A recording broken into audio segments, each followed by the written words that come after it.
5 years of marriage should have felt like a triumph, a quiet milestone worth celebrating with laughter, a glass of wine, and the comfort of knowing we had built something together. That evening, Eric and I sat across from each other in a cozy cafe tucked away on a rainy Seattle street. The city outside was blurred by mist and drizzle, neon lights reflecting in puddles that trembled each time a car passed. Inside, the cafe glowed warm, the air scented with coffee and pastries. It should have been romantic. It should have been ours.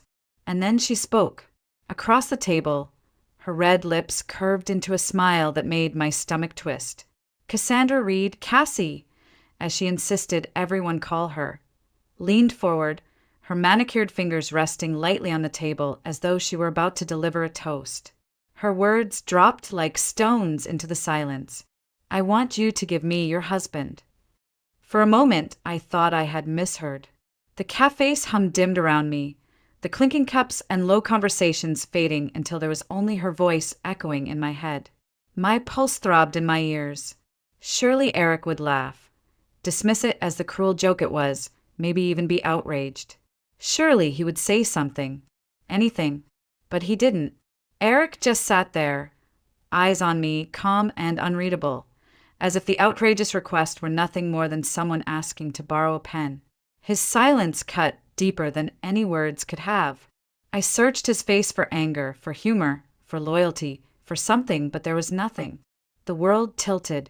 I forced a smile, brittle and empty, and whispered, "Take him." "Sorry, there's no wrapping paper. You'll have to manage without." My voice didn't sound like mine. It was detached, hollow, as though I had stepped outside myself to watch a stranger hand her life away. I stood, the chair scraping the floor, and walked out before the tears betrayed me. Out into the cold, wet night where the rain mingled with the hot sting in my eyes. Behind me, the cafe door closed, muffling the laughter that might have resumed at that table. Laughter at my expense. That was the moment I knew something had shattered. And yet, as I stepped into the rain, I also knew this moment hadn't come out of nowhere. Cassie's audacity, Eric's indifference, my own stunned silence. It had all been years in the making. The cracks had been there, hairline fractures running through what I thought was a strong foundation. Maybe I should have seen it earlier. Maybe I should have recognized the warning signs. But love has a way of painting over cracks, convincing you that the house you live in is unbreakable, until one day it isn't. So before I tell you what happened after that night, I need to tell you how it all began.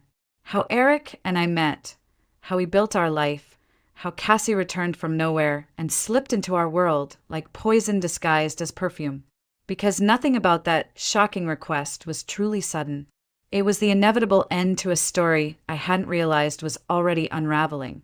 When I think back to the beginning, it almost feels like another life. Eric and I met in college, 2 kids balancing textbooks and part-time jobs, sharing late-night coffees at the library and whispered dreams about the future. He had that quiet confidence that drew people in, and I had the kind of naive faith that believed love could carry us through anything. We weren't rich, we weren't powerful, but we had each other, and in those years that felt like enough. We graduated together, still hand in hand, and when most of our friends scattered to new cities chasing careers, we stayed in Seattle. We found comfort in the rain, the evergreen trees, the steady rhythm of a city that was never too loud, never too quiet. We dreamed of a place to call our own, not just a rented apartment with peeling paint and someone else's memories. My mother suggested we live in the small condo she still owned from when my father was alive. It would have been easier, cheaper, safer. But Eric had shaken his head, his hand warm around mine. "No," he said softly. "We'll buy our own. We'll build everything from the ground up. Our life, our rules." And so we did. We found a modest 2-bedroom apartment on the edge of the city. It wasn't grand, but it was ours. I can still remember the day we signed the mortgage papers, my heart pounding with both pride and fear. The debt was heavy, almost suffocating, but it was the kind of weight that came with hope. We moved in with second-hand furniture and a mattress. We dragged up 2 flights of stairs ourselves, laughing until we collapsed, sweaty and happy on the bare floor. We promised ourselves one thing: no children until the mortgage was nearly paid. It sounded practical, responsible, and at the time, it felt like we were making smart choices. We would build financial stability first, then bring a baby into a safe, secure world. I used to daydream about the nursery, sunlight pouring through the window, soft blankets folded neatly on the crib. But we kept reminding each other, not yet. Let's finish paying it off first. Those years passed quickly. We worked hard, sometimes too hard, but every month we chipped away at the loan. Each payment felt like proof that we were doing it together. 5 years into our marriage, the apartment was nearly ours.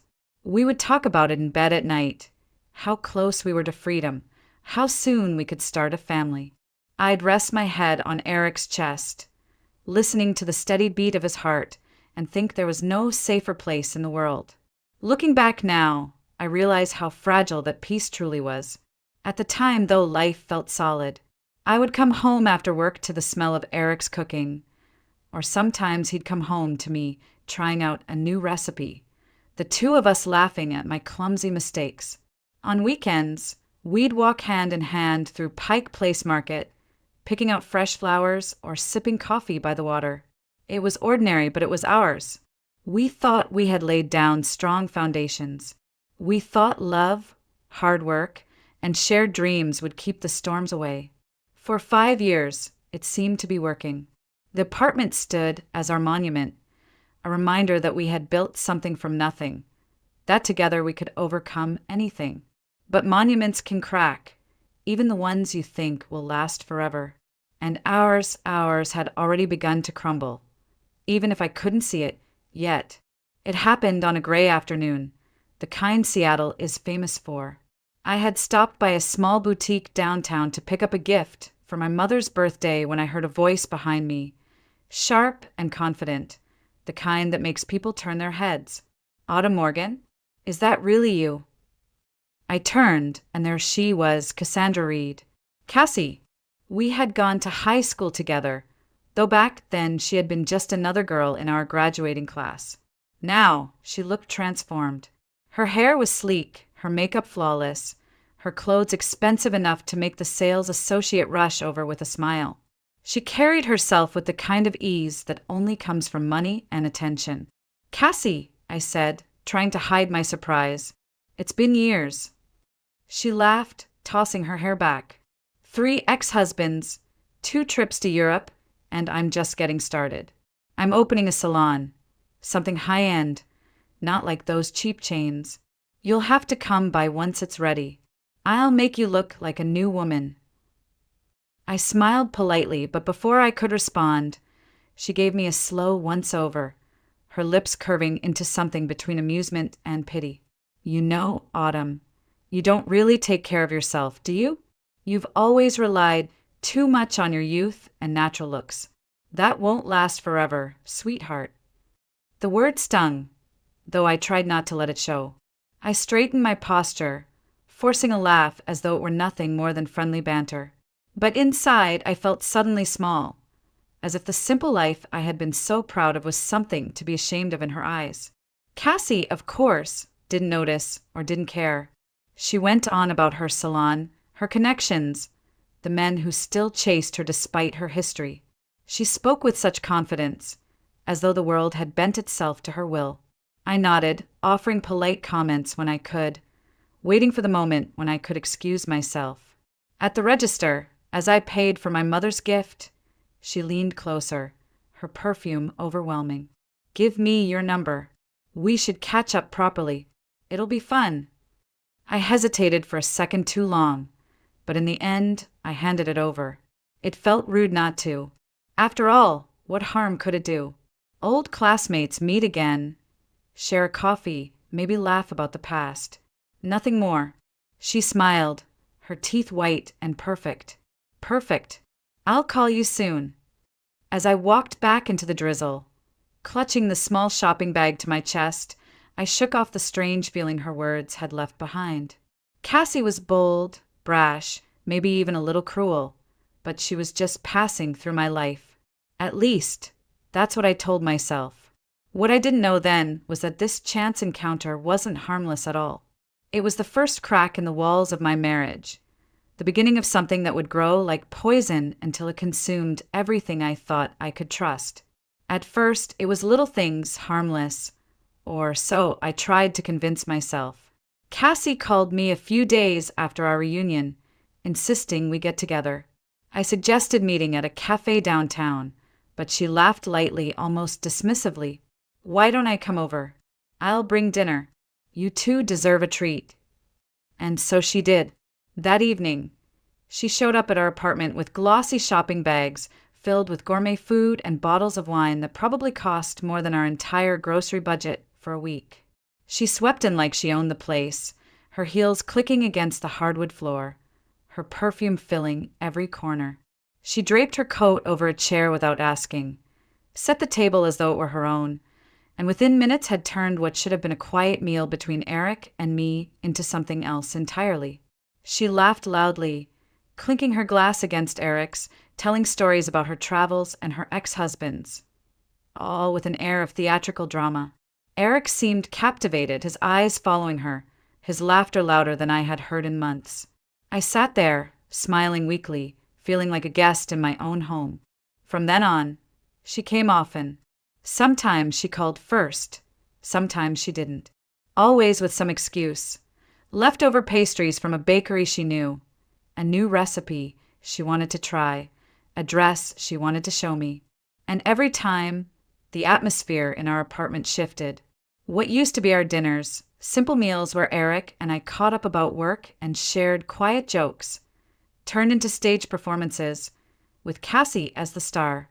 She would toss her hair back, lean across the table, her voice syrupy sweet. "Eric, honey, could you pass me the wine?" Or, "Eric, you're so good with the grill. You should come help me in the kitchen sometime." The first time she called him that, "Eric, honey," something twisted in my chest. It was too familiar, too intimate. I caught his eyes, waiting for him to correct her, to laugh it off. But he didn't. He just smiled, as if it were perfectly natural. After the guests left, after Cassie slipped into the night with her designer handbag and her satisfied smile, I tried to bring it up. "Don't you think she's a little much?" I asked cautiously. Eric chuckled, shrugging. "She's just lonely, Autumn. Don't take it so seriously. It's not like she means anything by it." I bit my tongue. Maybe I was overreacting.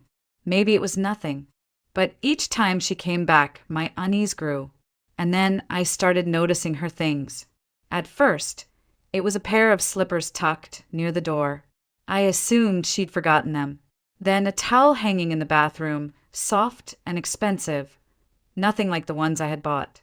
When I asked Eric, he shrugged again. She probably just left them here by accident. But the accidents kept piling up. A light fixture she had ordered online, delivered to our address. Makeup wipes on the sink.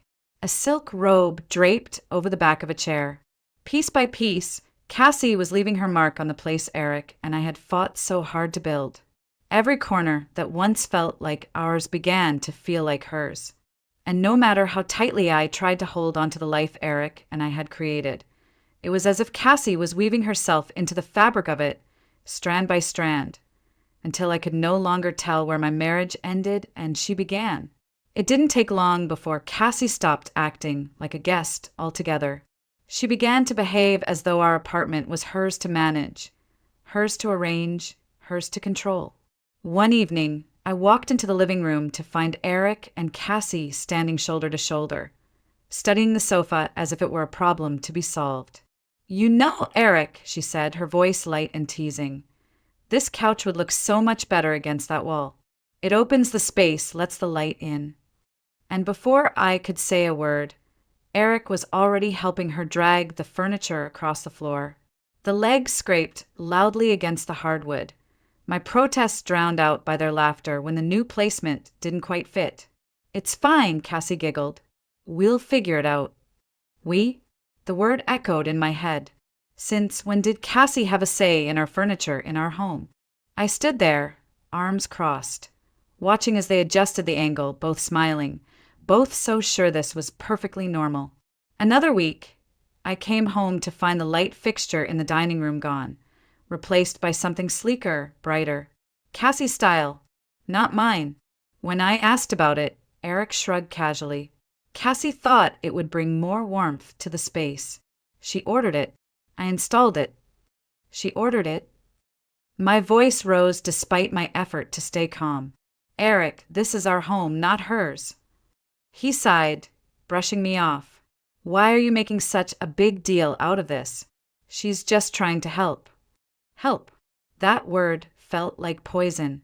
It didn't stop there. She moved through our kitchen as if she owned it, pulling spices from shelves, directing Eric on how to season meat, laughing when I stood silently in the doorway. She criticized the way I arranged plates, the color of the curtains, even the smell of the candles I lit in the evenings. And somehow, Eric always listened to her, as though her opinion carried more weight than mine. Every time I spoke up, I was met with that same dismissive smile from Eric. You're overthinking this, Autumn. You're jealous. That's all. Jealous. The word cut me in ways I can't even describe. I wasn't jealous. I was being erased. Day by day, Cassie replaced me in my own home, and Eric acted as though my discomfort was nothing more than petty envy. The tension finally broke one night after dinner. Cassie had once again stayed late, her laughter filling the apartment long after I wanted her gone. When she finally left, I turned to Eric, my voice shaking. This has to stop. She's in our home too much. She's crossing boundaries, Eric. We need to set limits. He stared at me, irritation flashing in his eyes. Why are you so dramatic? She's lonely, Autumn. She's been through so much. Why can't you just be kind? Kind. My voice cracked. Kind is one thing. But this isn't kindness. This is her taking over our lives. Eric shook his head, muttering under his breath. You're just jealous. And with that single word, he shut me out. My feelings dismissed, my marriage minimized to nothing more than insecurity. That night, lying awake in the darkness, I realized something terrifying. I no longer felt at home in the life I had built. I was a stranger in my own apartment, watching another woman redraw the lines of my marriage while my husband held the pen. It was a Saturday evening when the illusion finally shattered. I had been running errands all afternoon, the drizzle soaking through my coat as I carried bags of groceries up the stairs.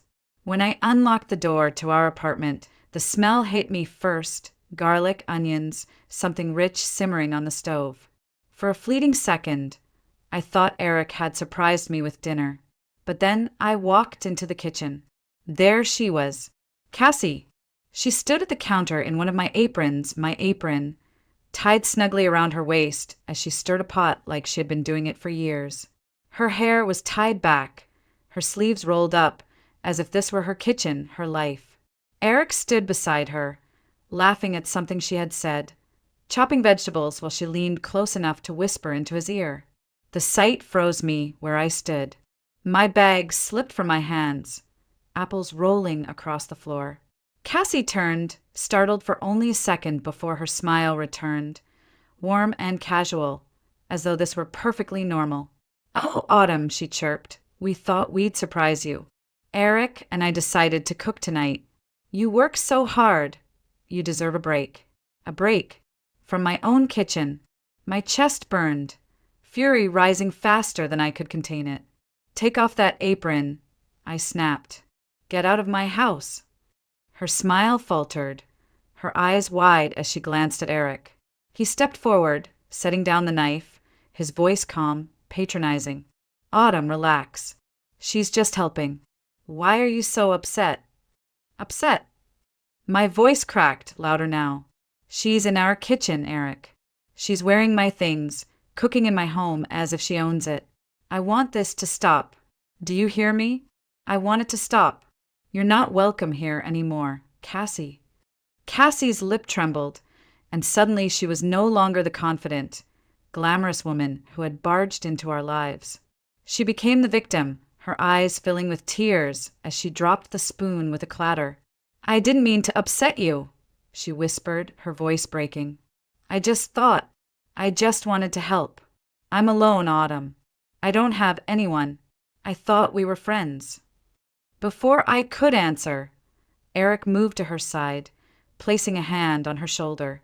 Don't cry, Cassie. She didn't mean it like that. He glared at me as if I had struck her.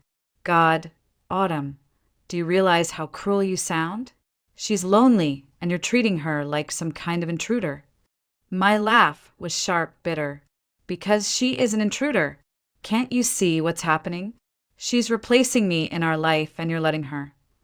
But Eric didn't flinch. He pulled Cassie closer, his eyes cold. You're overreacting.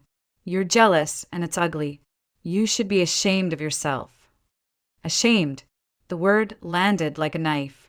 My anger curdled into something heavier, something that sank into my chest until I could barely breathe. I turned away before they could see the tears forming in my eyes. That night, I lay awake in bed while Eric stayed up, comforting her in the living room. I could hear their low voices through the door, his words meant for her, not for me. I realized then that something had broken beyond repair. And yet, I wasn't ready to let go. Not yet. I told myself this was a storm we could survive, that if I held on tightly enough, if I fought hard enough, maybe I could win back what was slipping through my fingers. But deep down, I think I already knew. My marriage was no longer mine. It was late afternoon when I saw them. The sky was heavy with clouds, the kind of gray that promised rain but hadn't yet delivered. I had been walking home from the market, a paper bag of groceries cradled in my arms. When I passed by a cafe I didn't usually notice. Through the wide window I saw him, Eric. He sat at a small corner table, leaning in close, his hand resting on top of hers.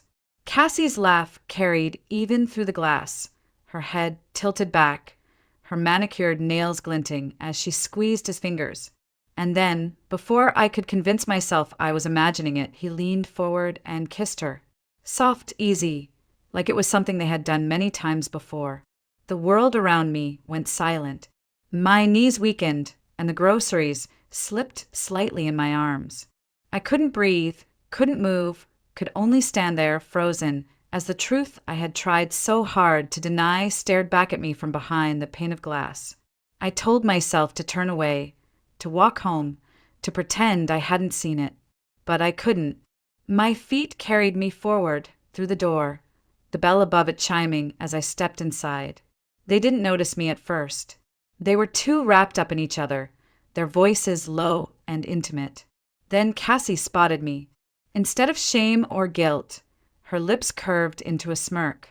She squeezed Eric's hand tighter and said, loud enough for me to hear, I want him as my birthday gift. Eric didn't protest. He didn't laugh or recoil. He just sat there, letting her words hang in the air between us. My heart shattered. I dropped the bag of groceries, apples rolling across the cafe floor, milk seeping from the cracked carton. Tears blurred my vision as I whispered, more to myself than to them, it's over. Cassie leaned back, satisfied, her eyes glinting with victory. Eric looked at me, but there was no remorse in his gaze, only a kind of resignation, as if he had already chosen his side long before this moment. I stumbled out of the cafe, the bell chiming again, cruelly cheerful against the devastation inside me. The rain finally began to fall, cold drops soaking through my hair, my clothes, mixing with the tears streaming down my face. I walked aimlessly, the city a blur of neon and gray, my body trembling as if it couldn't contain the weight of my grief. On the sidewalk, I stopped, clutching at the brick wall of a building just to stay upright. My chest ached, each breath sharp, ragged. Strangers passed, umbrellas raised, their lives untouched by mine, while mine had just crumbled into pieces at my feet. That night, lying in bed alone, I replayed the scene over and over until it became unbearable.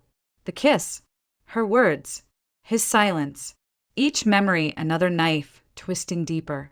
I had fought so hard to hold on to my marriage, convinced myself that if I endured, if I forgave, if I stayed, things might go back to the way they were. But now I knew. My marriage hadn't just cracked. It had collapsed completely, and all that was left was the wreckage. The papers came on a Tuesday morning. A manila envelope slid under the door, my name scrawled in Eric's handwriting on the front. Inside was the petition for divorce. No conversation, no attempt at explanation. Just cold legal language outlining the end of our marriage. What cut the deepest wasn't even his silence. It was the line that demanded the division of property, the apartment we had chosen together, furnished together, built a life in together. Because it had been purchased during the marriage, it was considered shared, which meant I couldn't keep it, not on my own. When I confronted him, hoping for even a flicker of the man I had once loved, he just shrugged. It's fair, Autumn. You'll get your half. That's how these things work. Fair. The word made me sick. Nothing about this was fair. I had poured my soul into that apartment, every paycheck, every late-night meal on the floor before we had furniture, every laugh, every kiss. And now it was reduced to a transaction, a piece of property to be divided. Packing was torture. Every object I touched seemed to carry the ghost of a memory. The couch where we had fallen asleep watching movies. The dishes we had chosen at the flea market. The curtains I had hung on a sunny Sunday afternoon. Each item became unbearable, a reminder of what had been stolen from me. I wrapped them carefully in newspaper, my hands trembling, tears dripping onto the ink until it smeared. It felt like burying fragments of my life, sealing them into boxes that would never open the same way again. On the final day, I walked from room to room, my footsteps echoing in the emptiness. The apartment looked so much smaller without our things. I touched the walls one last time, whispering goodbye to a home that had never betrayed me, even if the man inside it had. Then I locked the door and left the keys on the counter, my heart breaking all over again. I moved back in with my mother, Patty. She welcomed me without judgment, her arms strong around me, her voice steady when mine shook. But even her presence couldn't fill the hollow ache inside. At night, I lay awake in my childhood bedroom, staring at the ceiling, wondering how everything had collapsed so quickly. The future I had built was gone, and I had no idea what came next. And then, just as I thought I couldn't fall any lower, I felt it, a subtle nausea in the mornings, a heaviness that wouldn't leave. I brushed it off at first, blaming stress. But when the day stretched on, I bought a test, my hands shaking as I waited for the result. 2 lines. Clear. Unmistakable. I sank to the bathroom floor, the test clutched in my hand, tears streaming down my face. I was carrying his child, the child of the man who had betrayed me, abandoned me, taken everything from me. But as the sobs quieted, another feeling began to stir beneath the grief. A flicker of purpose, a reason to keep going. My marriage was over, my home was gone, but inside me was something worth holding on to. When I told my mother the truth, I expected disappointment, maybe even fear. Instead, she simply took my hands in hers, her eyes steady. "This child is a gift, Autumn," she said softly. "Don't think of him as a tie to Eric. Think of him as yours. Yours to love, yours to raise, yours to build a new life around." Her words settled something inside me. I had been terrified of raising a baby alone, of facing the judgment of others, of collapsing under the weight of responsibility.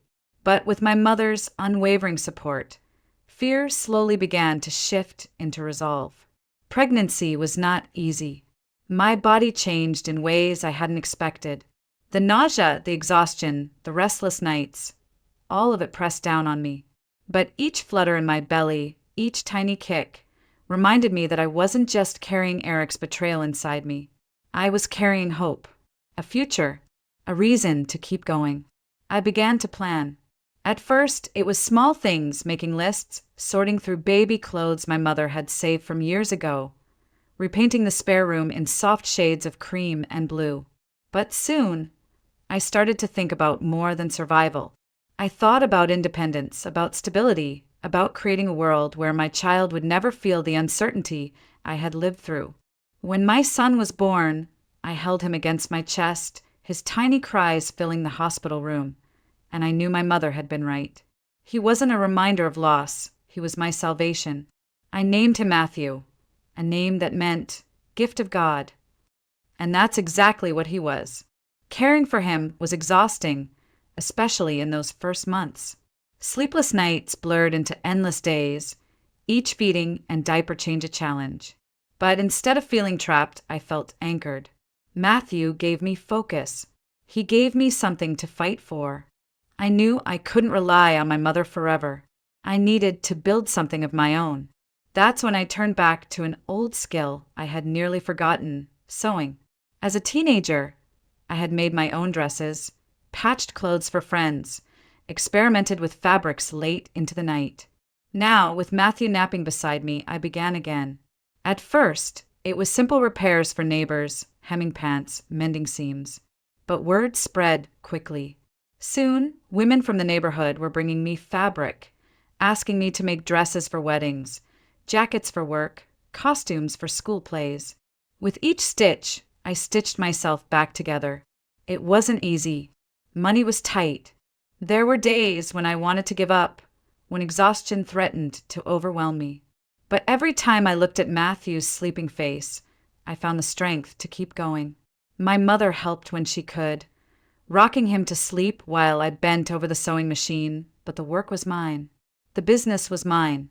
Eventually, I rented a small storefront on a quiet street, painting the walls a soft cream and hanging my first designs in the window. I called it Atelier Autumn. The name felt like a declaration that I had survived, that I was creating something new. The first few months were slow. Some days no one walked in at all. But then a bride came to me in tears, her dress ruined by another tailor, and I saved it in time for her wedding. She told everyone she knew. After that, more clients came, their trust building my reputation one garment at a time. Life began to steady. My heart still carried scars, but they no longer bled. I would walk into the atelier each morning with Matthew in a stroller by my side and feel a quiet pride. We had lost so much, but we were building something stronger in its place. It was the beginning of healing, the start of a life that was truly mine. The first time I met Jonathan Hayes, I thought of him only as another customer. He walked into my atelier on a rainy Thursday afternoon, his suit jacket draped over one arm, the faint smell of rain clinging to him. He was tall, with kind eyes that seemed out of place on his otherwise serious face. "I need a suit altered," he said, his voice steady but polite. "I've got an important event coming up, and nothing off the rack ever seems to fit me right." I nodded, motioning him toward the fitting room. At that point, clients were clients. I didn't look at men and see possibilities anymore. I had stopped believing in them the day Eric signed the divorce papers. But Jonathan came back. Not just once, but again and again. At first, it was excuses, another jacket, another pair of pants. Then, he started stopping by just to ask how business was going. Sometimes he bought Matthew a cookie from the bakery across the street, presenting it with an awkward smile that made my heart soften despite myself. It was subtle, the way he found his way into our lives. One day he offered to fix the squeaky hinge on the atelier door. Another day he carried bolts of fabric up the stairs for me. When Matthew was fussy, Jonathan knelt down, making silly faces until the baby's cries turned into laughter. I had grown cautious, wary of letting anyone in. But with Jonathan, it didn't feel like a performance. He wasn't trying to sweep me off my feet. He was simply there, steady, patient, reliable. And little by little, I found myself looking forward to the sound of the bell above the atelier door when he walked in. Months passed. Seasons shifted. Seattle's rain gave way to brief flashes of summer sun, then back again. And somewhere in that rhythm, I realized I trusted him. Not blindly, not like I once had with Eric, but with the quiet confidence that comes from watching someone prove themselves in small, consistent ways. When Jonathan asked me out for the first time, I almost said no. Fear still clung to me, the memory of betrayal never fully gone. But he smiled gently and said, "It doesn't have to mean anything more than dinner, Autumn. Just dinner." and I agreed. Dinner turned into long walks. Walks turned into weekends spent together. Matthew adored him, clinging to his hand, calling his name. Seeing them together lit something inside me I hadn't felt in years. A sense of home, not tied to walls or mortgages, but to people.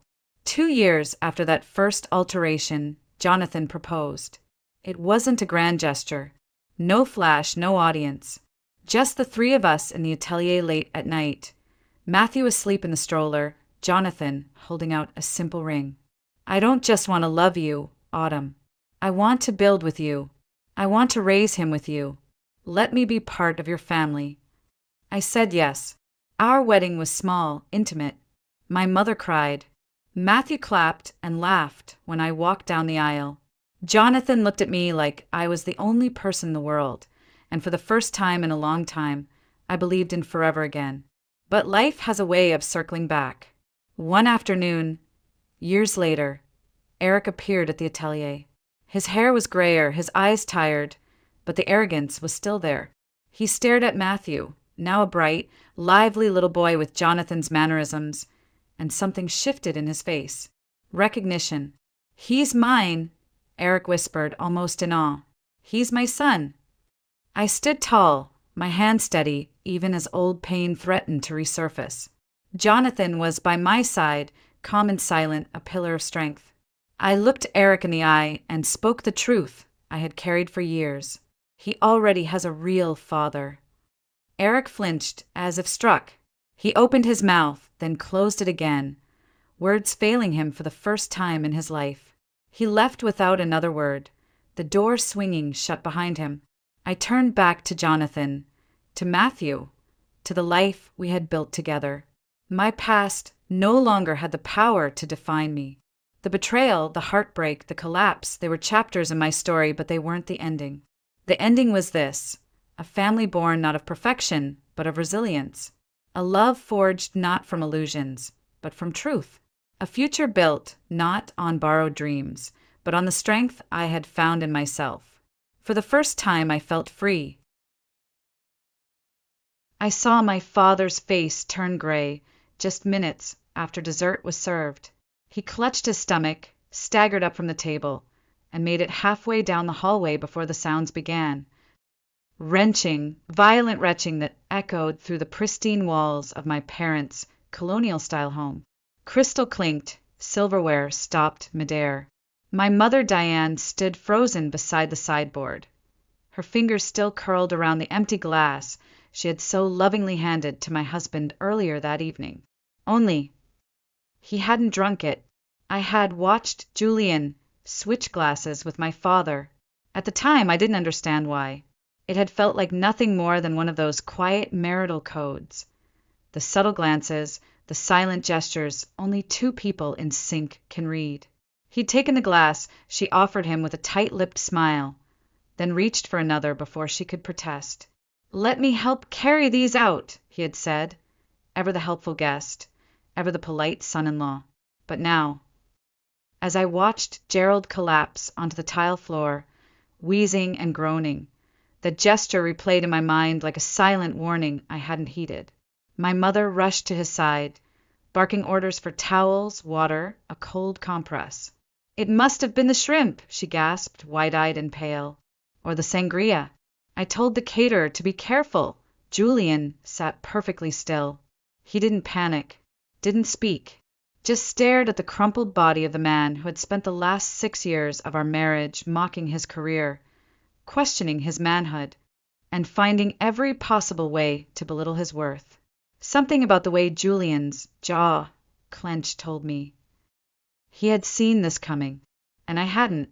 The shame prickled behind my ears before I could stop it, because deep down I knew my parents had never accepted him, not really, but they were still my parents. I had spent my entire life explaining their behavior away with practiced excuses. They mean well. They're just old-fashioned. They love me, they just don't understand him. I never asked what happened to that glass. I never asked why my mother had taken so long in the kitchen, or what she had whispered to Julian when she handed him that drink. I'd seen her smile, too wide, too bright, and I'd looked away. because looking closer might have meant facing something I wasn't ready to believe. That my own mother could hurt the man I loved. The rest of the evening blurred. EMTs came. Gerald refused the hospital, pride overriding prudence, as usual. Diane made a show of cleaning everything up herself. Guests whispered, excused themselves early. My younger brother Owen offered to drive Julian and me home, but Julian declined. I think we'll take a walk, he said instead, his tone unreadable. We walked in silence the first 2 blocks. Then he finally spoke. She tried to drug me, he said flatly. I saw her pour something in. I stopped walking. What? His eyes met mine, not angry, not accusing, just tired. She had 2 glasses. One was for me. I switched them. I laughed, the kind of brittle, involuntary laugh that rises when panic hits your spine. That's not funny, Julian. I'm not joking. And just like that, the world tilted. The wind felt sharper against my skin. The street lamps too bright. My husband, the man who had followed me into a family that never really welcomed him, now stood in front of me, calm as a lake, telling me my own mother may have poisoned him.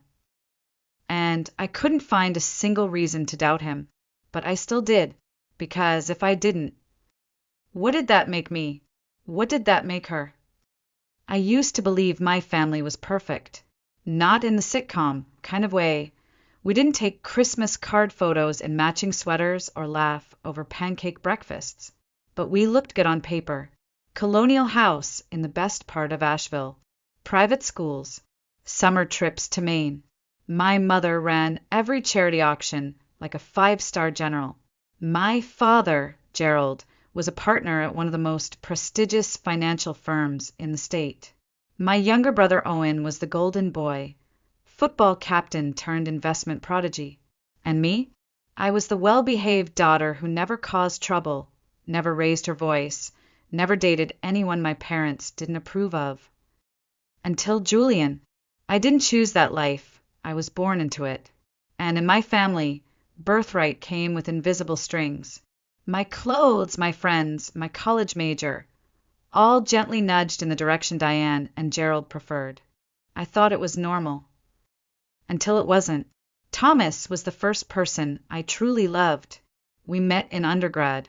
He was thoughtful, funny, brilliant, a med student with a soft spot for underprivileged kids, and an even softer spot for my obsession with rivers and wetlands. He brought me flowers, he picked off hiking trails, and let me talk for hours about my thesis. I was happy. But happiness didn't fit into my parents' blueprint. It's not that we don't like him, my mother had said one evening, swirling a glass of Chardonnay with theatrical restraint. We just think he's complicated. His background, family issues, unstable roots. My father had been less subtle. He'll hold you back. They never said the words directly, not at first. But things started happening. Thomas got an anonymous tip about a cheating scandal he never committed. I found screenshots in my inbox, messages between him and another girl that turned out to be fabricated. I believed them. I broke it off. A year later, I found out the other girl didn't exist. By then, it didn't matter. The damage was done. That was the first time I felt the cold edge of my parents' control, and the guilt of choosing them over someone who loved me. So when Julian came into my life, with his quiet confidence and his camera always slung over his shoulder, I kept him hidden for longer than I should have. I met him at a gallery showing in Asheville. His photographs were bold and intimate, full of color and texture. He made the world look softer, more alive. I fell in love faster than I wanted to. When I finally introduced him to my parents, they did what they always did, smiled through their teeth, shook his hand a little too hard, called his work impressive with that slight upward inflection that meant the exact opposite. It's a good phase, my mother told me later, patting my hand like I was 12 again. Creative types burn bright and burn out. You'll see. They never said it outright, but they believed Julian was a stopgap, a season I would grow out of. The way you grow out of guitar lessons or orange lipstick. But I didn't. I married him, and the moment we said our vows, I could feel the shift. The coldness that had once been coated in passive aggression became sharper, more direct. My mother still smiled at him, always with that slightly too long eye contact. My father still asked about his little hobby at every dinner, as if Julian didn't shoot for National Geographic or pay half our mortgage with wedding commissions. Sometimes Julian would laugh it off. Sometimes he'd go silent. And sometimes, late at night, I'd find him editing photos in his studio with headphones on, shoulders tense, jaw clenched, pretending not to notice that I noticed. I thought he was strong enough to take it. I thought I was strong enough to keep the peace. But now I wondered. How long had he been swallowing their contempt? How long had I let him? And worse, what kind of wife did that make me? The morning after my father collapsed at dinner, I stood in my kitchen, staring into a mug of untouched coffee, and felt like my life had quietly cracked open overnight. Julian hadn't said a word when we got home. He'd kissed me lightly on the forehead, said he was tired, and disappeared into his studio. I stayed awake until 3 a.m., waiting for the courage to ask him again, "Did she really try to drug you?" But the question sat on my tongue like acid. I couldn't bring myself to say it, because saying it meant believing it. And believing it meant everything I'd ever trusted, every family birthday, every childhood memory, every holiday tradition, might have been built on something poisoned. Literally. I opened my phone to check messages. There was one missed call from my mother, one from my father, a cheery group text from Owen's wife, Vanessa. "Hope everyone's okay. Weirdest birthday ever, right?" But there was also another message, a private one, just a name and a file. From Vanessa, "You need to see this. Don't show it to them. Not yet." My fingers trembled as I downloaded the file. It was surveillance footage, grainy, colorless, with a timestamp from the night before. The camera was mounted high in the kitchen corner, pointed toward the marble countertop and the wine glasses my mother had so carefully arranged. I watched as Diane entered the frame, humming, carrying 2 glasses. She pulled a tiny vial from her pocket, tipped a few drops into one, stirred it gently with a cocktail pick. Her face didn't change. No hesitation, no remorse, just the same smile she'd worn my entire life, polished, practiced, perfect. Then I saw Julian walk in. She startled slightly, composed herself. "This one's for you," she said, pressing the glass into his hand. He took it, and then took the other one too. The clip ended. I sat back in my chair, unable to move. The breath in my lungs felt thick. Slow. Unreal. I replayed the footage again, and again, and again. There was no misunderstanding. No mix-up. No bad shrimp. She had done it. My mother had drugged my husband, and my father had drunk it instead. It should have ended there. But the next video loaded automatically, a new timestamp, 2 hours later. The same kitchen, the same people. Diane was pacing, frantic. "You drank the wrong one," she hissed. "How could you be so stupid?" Gerald snapped, gripping the countertop. "This isn't the first time, Diane. You need help." "Don't turn this on me," she shouted. "I'm doing what needs to be done. Julian is ruining her. She was supposed to build a life, not babysit some starving artist with a camera and a dream." My vision blurred. I could barely process the words, but I heard them, each syllable scraping like broken glass across my chest. Then came the worst part, the part that made me feel like I'd swallowed fire. Diane lowered her voice, calm now, calculated. "Don't worry," she said. "I've already started talking to Haley, planting seeds, about the distance in their marriage, about how unhappy she looks, about how maybe, just maybe, she deserves better." She smiled. "She'll come home, just like she always does." I slammed my laptop shut, and for the first time in my life, I was afraid of my own mother. I didn't cry. Not that night. Not the next morning. Not even as I stared at my mother's smiling face on old photo frames perched neatly on her hallway shelf. I didn't cry, because somewhere deep inside me, something colder had begun to settle. It wasn't anger. Not yet. It was confusion. Betrayal. And the kind of grief you feel when you realize the people who raised you have been playing a game you never knew you were part of. And you've been losing since the beginning. I didn't tell Julian what I'd seen. I couldn't, not until I understood how far it went. Not until I knew this wasn't just a moment of madness, but a pattern, a strategy, a sickness that had lived in my family long before he entered the picture. So I started digging. I called Thomas, the man I once thought I would marry, my college boyfriend, the one I left after a cheating scandal that now felt almost too convenient. We hadn't spoken in nearly a decade. I didn't expect him to answer, but he did. His voice was quiet, tired. "Haley," he said, "are you okay?" I didn't bother with small talk. "I need to ask you something. That girl, the screenshots, did you cheat on me?" Silence, then a bitter laugh. "Your mom really did a number on you, didn't she?" I froze. "She reached out to me," he continued, "a few weeks before we broke up. Said she wanted to understand the man dating her daughter. I told her to stay out of it. The next week, you got those emails." My stomach dropped. "I tried to explain," he said, "but by then, you didn't believe me anymore." "I'm sorry," I whispered. "Don't be. I get it now. I didn't then, but I do." I hung up and sat in the dark. One name wasn't enough. I reached out to others, old friends who drifted, roommates who had suddenly stopped calling, even an old art professor I loved, who'd once encouraged me to submit a paper to a national environmental journal.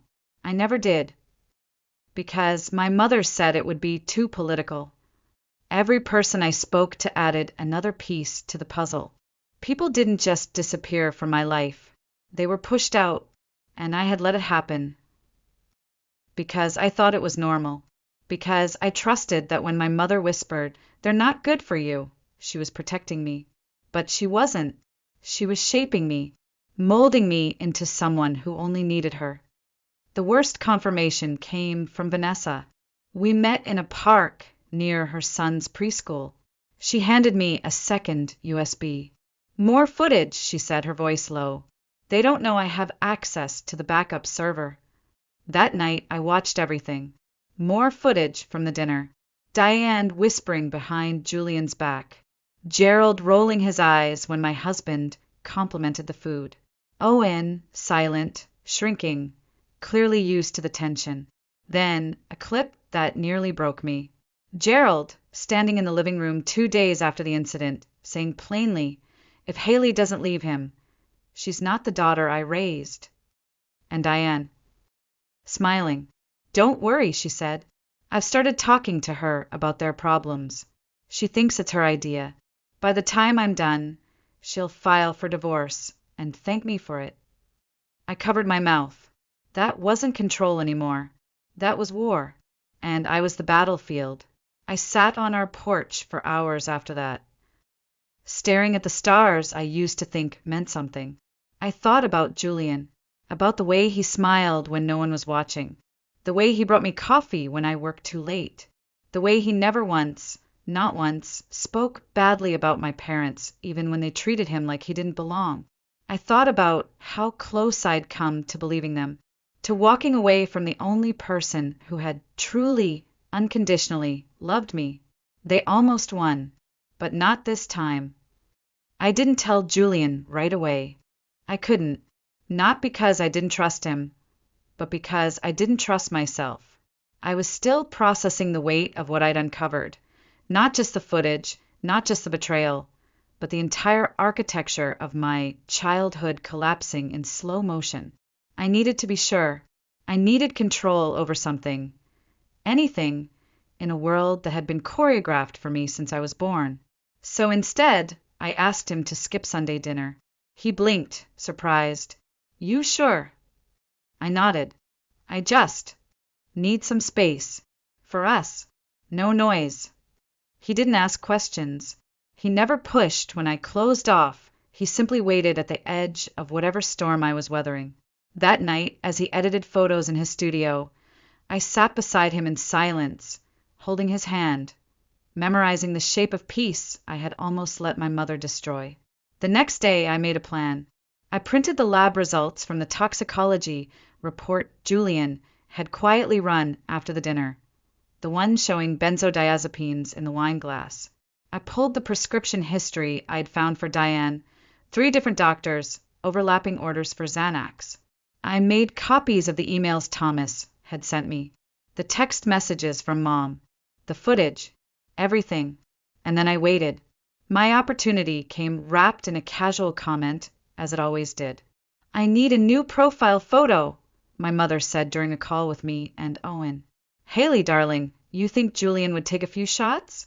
He's got such a good eye for hiding wrinkles." I almost laughed. "Sure," I said sweetly. "I'll come by Saturday. Just me." She sounded thrilled. I arrived alone, camera bag in one hand, a sealed envelope in the other.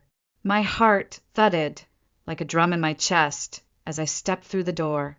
The same hallway I'd grown up in, the same scent of jasmine and lemon polish, the same woman standing in front of me, all pearls and powder and perfectly ironed sleeves, smiling like she hadn't tried to sabotage my marriage. "You look tired," she said, kissing my cheek. "Rough week." I smiled tightly. Something like that. We walked to the sitting room where the light was best. I set the camera down, but didn't open the bag. "Before we start," I said, "there's something I want you to see." I handed her the envelope. She opened it slowly, lips pursed, like she was preparing herself for an unwanted gift. She read the lab report first, then the prescriptions, then the screenshots. Her hands started to tremble. "This is absurd," she whispered. "I would never. We both know what happened." I interrupted, my voice cold. "What I don't know is why." Her eyes narrowed. The performance dropped. "You want the truth," she snapped. "Fine. Because he's not good enough for you, Haley. He never was. A man should provide stability, not wander around taking pictures of moss and birds. So drugging him was the answer." I said quietly. "It wasn't going to hurt him," she snapped back. "Just enough to make him sick. Miss his precious gallery opening. Maybe you'd see how unreliable he is." I stared at her. And in that moment, I realized she truly believed it. "This ends now," I said. "You're going to tell Dad. You're going to stop interfering. You're going to leave my marriage alone." She laughed, a bitter, hollow sound. "Please, he'll believe me over you. He always does." I picked up my bag. "Maybe. But he won't believe you over this." I left without taking a single photo. That night, she called Julian, claimed I'd been hostile during our session, said I was emotional, even threatening, said maybe he should keep an eye on me. Maybe I wasn't as stable as I used to be. When Julian told me, I didn't even react. Instead, I opened my laptop and showed him everything. The lab report, the messages, the videos, the clip of my mother confessing on camera. His expression didn't change, but his eyes said everything. "I'm sorry," I whispered. He took my hand. "Don't be. I just needed you to see it for yourself." And I had seen it, and now I would make sure everyone else did too. I didn't sleep the night before.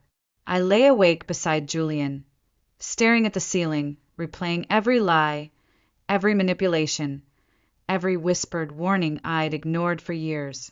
My childhood had been built like a mansion, big, impressive, and spotless on the surface.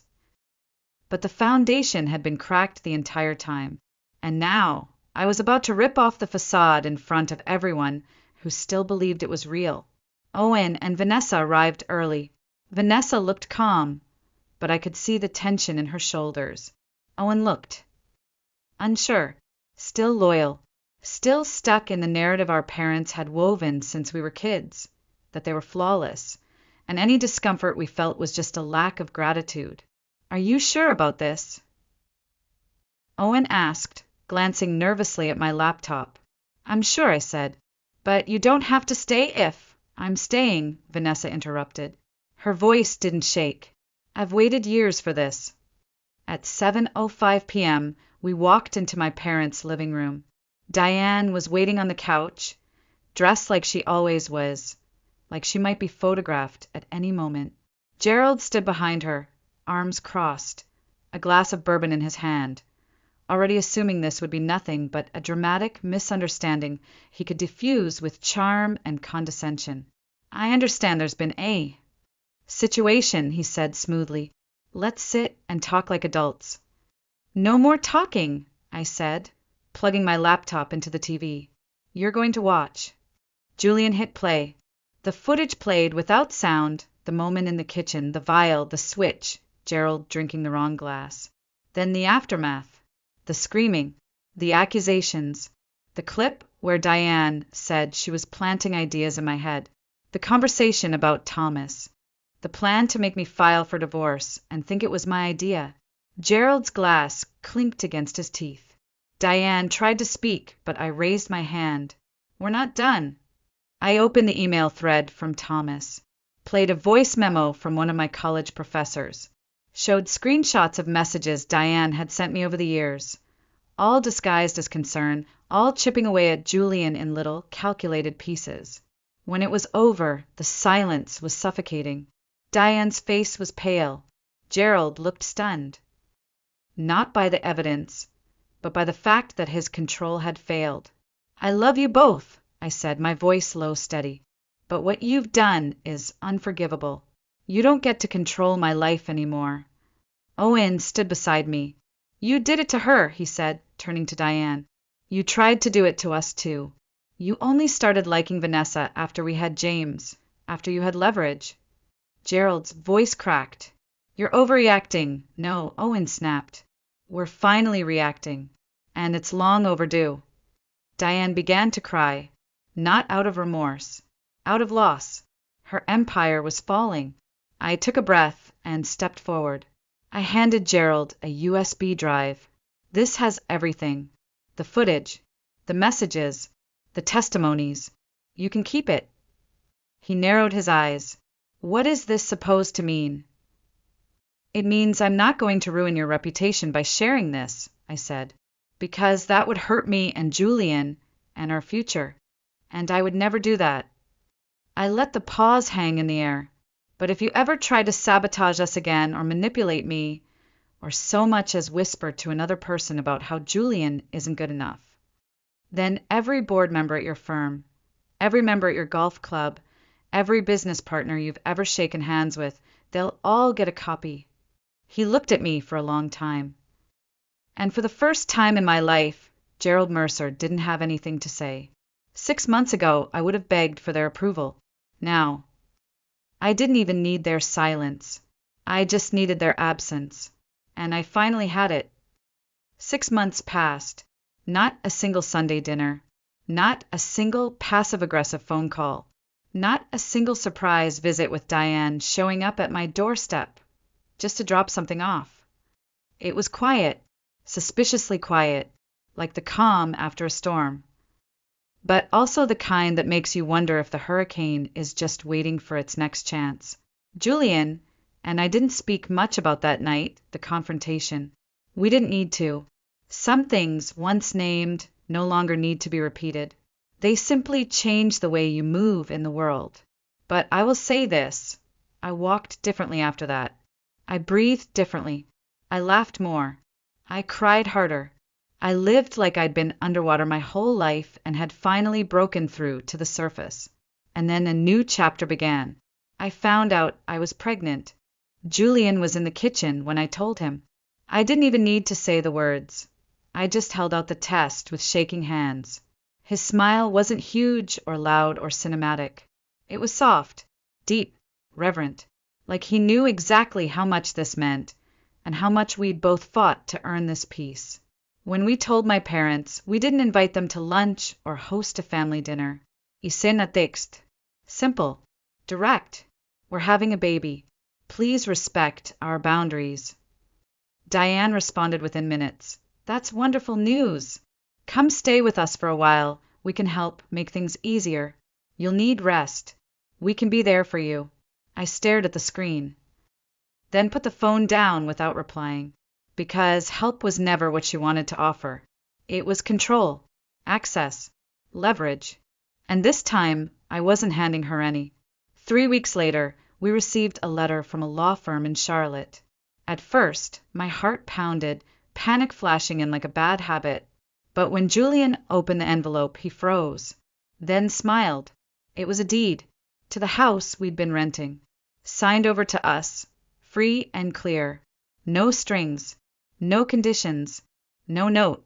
There was also a second document, a trust fund established in our future child's name, entirely separate from our finances, irrevocable. It wasn't an apology. Gerald didn't do apologies. It was acknowledgement, a white flag, a transactional surrender. I told Julian we didn't have to accept it. He took my hand and said, "We're not accepting them. We're accepting freedom, and we'll use it to build something they can't touch." And that's what we did. Our daughter was born in late July. We named her Eliza, after Julian's grandmother, who raised 4 kids in a 1-bedroom cabin and always carried a camera around her neck, just in case the world gave her something beautiful. When Diane and Gerald came to visit, they brought gifts, stayed 20 minutes, took photos, didn't offer parenting advice, didn't ask invasive questions, didn't even mention Julian's job. They held Eliza like porcelain, fragile, borrowed, and no longer theirs to shape. And when they left, it finally felt like they knew.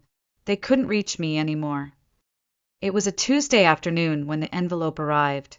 No return address, just my name, handwritten, neat and unmistakable. Inside was a glossy brochure, Gerald's firm's annual report. On the cover, one of Julian's photographs, a shot he'd taken in Iceland, where the mountains bled into the sky and everything felt untouchable. I flipped through the pages. Portraits, architectural spreads, landscapes, all his work, all credited, all celebrated. Tucked into the back cover was a small card. "Hired the best photographer I know. Thought you'd want a copy." That was it. No apology, no warmth. Just the kind of sentence only a man like Gerald could write. Cold, formal, and still somehow revealing the one thing he never wanted to admit: respect. I didn't call him, didn't write back. I left the brochure on Julian's desk and didn't mention it. He found it later that night, flipped through the pages, then gave me a quiet nod. We both understood. This wasn't about gratitude. It wasn't about healing. It was a line drawn, a final, quiet acknowledgement that they'd lost. And we'd won, not through shouting, not through vengeance, but through refusal. Refusing to play their game. Refusing to let them define our worth. Refusing to surrender the kind of love that doesn't manipulate or twist or come with conditions. That spring, Julian opened his own gallery in downtown Asheville. The opening was a blur, warm lights, familiar faces, strangers gasping at the boldness of color and silence captured in frames. Eliza slept in my arms as people moved around us. My parents flew in from Oregon. They came, they looked, they left. Diane held Eliza briefly, but only with me, standing close. Gerald shook Julian's hand, nodded at the photos, and for once, said nothing about how to run a business. There were no veiled comments, no corrections, just silence and distance, and that was enough. Later that night, after the last guest had left and the lights dimmed, Julian and I stood on the back porch of the gallery, listening to the soft hum of downtown. Eliza was asleep in her stroller. He wrapped an arm around my waist. "Do you think they've changed?" I asked. He was quiet for a moment. "No," he said finally, "but they've accepted that they can't change us." I looked up at the stars, the same ones I used to wish on as a child, begging for love, for approval, for a sense of being enough. Now, I didn't need them. I had my husband, my daughter, my work, my voice. And for the first time in my life, I belonged entirely to myself. Because in the end, the most satisfying revenge isn't public. It isn't loud. It isn't even acknowledged. It's living well, on your own terms, with the people who never tried to break you, and walking away, not with bitterness, but with peace.